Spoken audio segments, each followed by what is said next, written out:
அந்த 2 பேரையும் கூட கூட்டிட்டு வந்து ஒரு தடவை டெஸ்ட் பண்ணிட்டா நல்லா இருக்கும்னு எனக்கு தோணுது. அந்த டெஸ்ட்ல ஒருவேளை அவங்க இருக்கிறதுக்கு சான்ஸ் உண்டா? உண்டு. அத அந்த நரசம்மா கிட்ட தான் சொல்லணும். அதுக்கேத்தது மாதிரி அவங்க உஷாரா வேலை செய்வாங்க. நீங்களே சொல்லுங்க. சரிம்மா. ஆமா, ஒரு நிமிஷம். என்ன? அந்த பையன் நமக்கு கிடைச்சிருக்கிற பிரமாஸ்திரம். அதனாலதான் அவன் மேல இந்த மருந்த பிரயத்தனம் பண்றதுக்கு நான் பயப்படுறேன். ஒன்னும் பிரச்சனை இல்லம்மா. அந்த 2 பேரையும் நான் ரெடி பண்ணிடுறேன். அவங்க மேலயும் நீங்க டெஸ்ட் பண்ணிக்கலாம். மேடம். எஸ். அந்த ராகவ் வந்திருக்காரு. ஐடி எல்லாம் செக் பண்ணிட்டீங்களா? எல்லாம் முடிஞ்சது மேடம். வாங்க ஜோசியரே.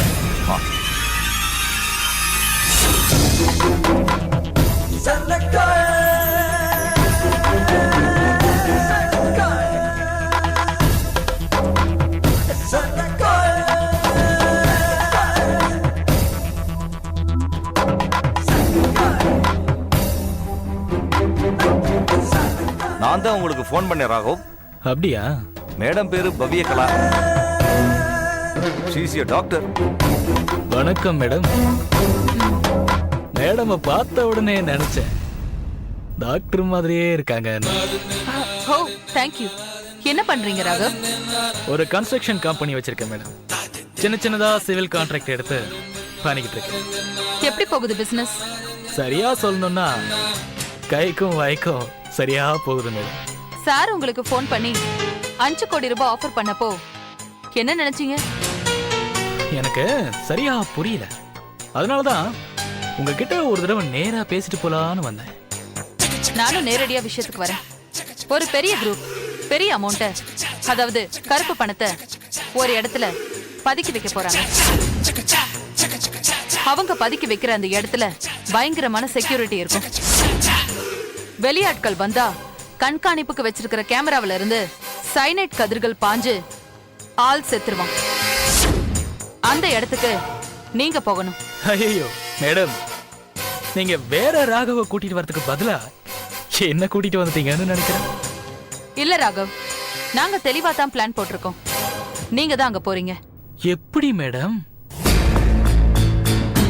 கேமராவே சைனட் ஊசி மாதிரி பாஞ்சு குத்திடுச்சுன்னா ஏங்கது என்ன வருது? உங்களை அந்த கேமராவால கண்டுபிடிக்க முடியாது. என்னது? கேமரா கண்டுபிடிக்காதா? நிச்சயமா கண்டுபிடிக்காது. எப்படி?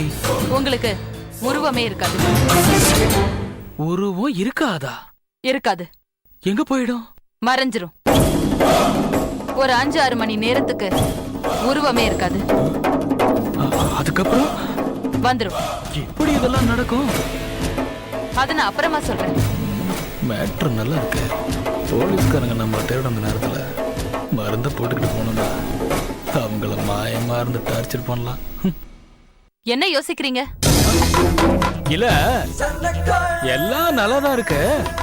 இதுல பர்டிகுலரா என்ன ஏன் செலக்ட் பண்ணீங்கன்னு தான் புரியல. நீங்க தான் சூட்டபிள் பர்சன். நீங்க உங்க உடம்ப பத்தி கான்ஷியஸா இருக்க ஆள் தானா?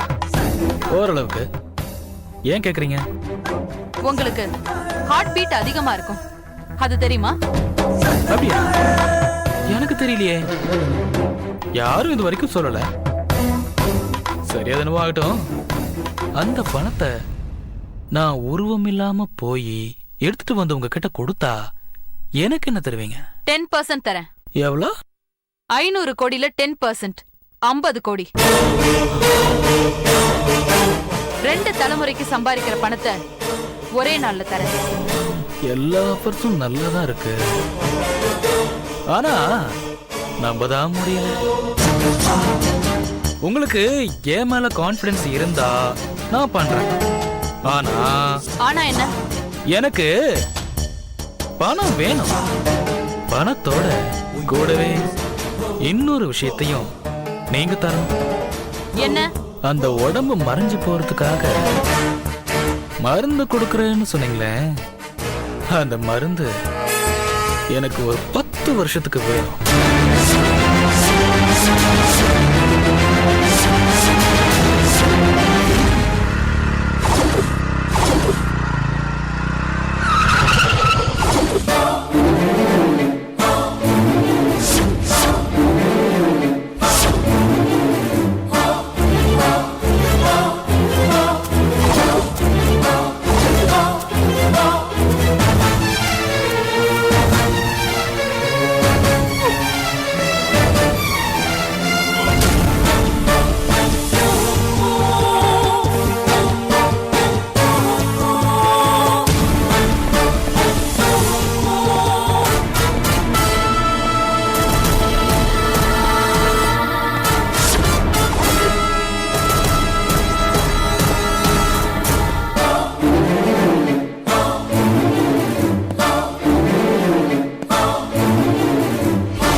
மிஸ்டர் ராகவ், உங்களுக்கு ஒரு பிசினஸ் ஆப்ஷன் கொடுக்கறதுக்காக மேடம் உங்களை கூப்பிட்டு பேசினா இப்படி தெனாவட்டா பதில் சொல்றீங்க. சார், பிசினஸ் பண்றதுக்கு கூப்பிடுறது வேற, கொள்ளையடிக்கிறதுக்கு கூப்பிடுறது வேற. கொள்ளையடிக்கும் போது எனக்கு கொஞ்சம் ரிஸ்க் ஜாஸ்தின்னு சொன்னா கோவப்படுறீங்களே.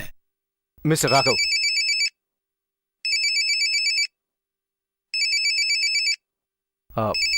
மேடம் ஏர்போர்ட்ல இருந்து ரெட்டி கூப்பிடுறாரு. லாயர் சார், அமெரிக்கால இருந்து டெமோ பார்க்கறதுக்காக ஆளுங்க வராங்க. நாம சொல்ற வரைக்கும் ஏதாவது ஒரு 5 ஸ்டார் ஹோட்டல்ல அவங்க ஸ்டே பண்றதுக்கு ஏற்பாடு பண்ணுங்க. Okay madam. ம். Hello Reddy sir. இங்க பாருங்க தம்பி, உங்க உடம்ப மாயமாக்குறதுக்கு மேடம் கொடுக்கறேன்னு சொன்னது களிம்போ லேகியமோ இல்ல, அது ஜீரம். இங்க பாருங்க பெரியவரே, நீங்க ஜீரம் கொடுப்பீங்களோ, பீரை கொடுப்பீங்களோ, ரம்ம கொடுப்பீங்களோ, எதை கொடுத்தாலும் ஒரு 10-20 வருஷத்துக்கு வர மாதிரி கொடுங்க. ஏன்னா எனக்கு உருவம் இல்லாம இருக்கிறது ரொம்ப பிடிக்கும். அது அப்படிலாம் கொடுக்க முடியாது தம்பி. நம்ம சொந்த உபயோகத்துக்கு அதை பயன்படுத்த கூடாது. இதுதான் நம்ம ஊர்ல எனக்கு பிடிக்காத விஷயம்.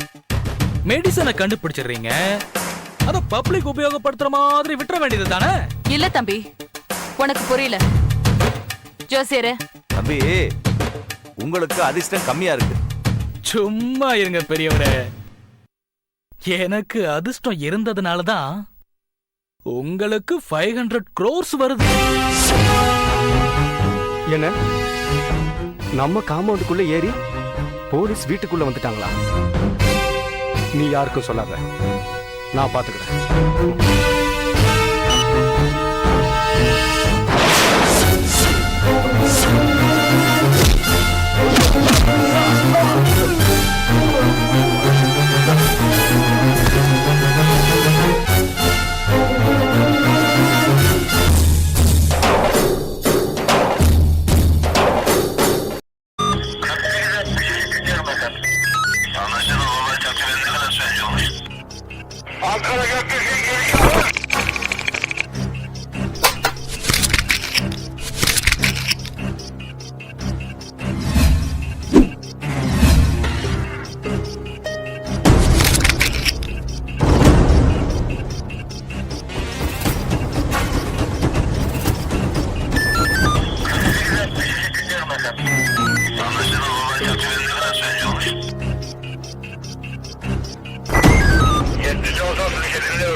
Yeah, we don't want to do anything to scare your children. That's the last thing we want to do. We don't want to scare anybody.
If you enjoyed this video, kindly like, share, comment, and for further our interesting videos, subscribe our channel below.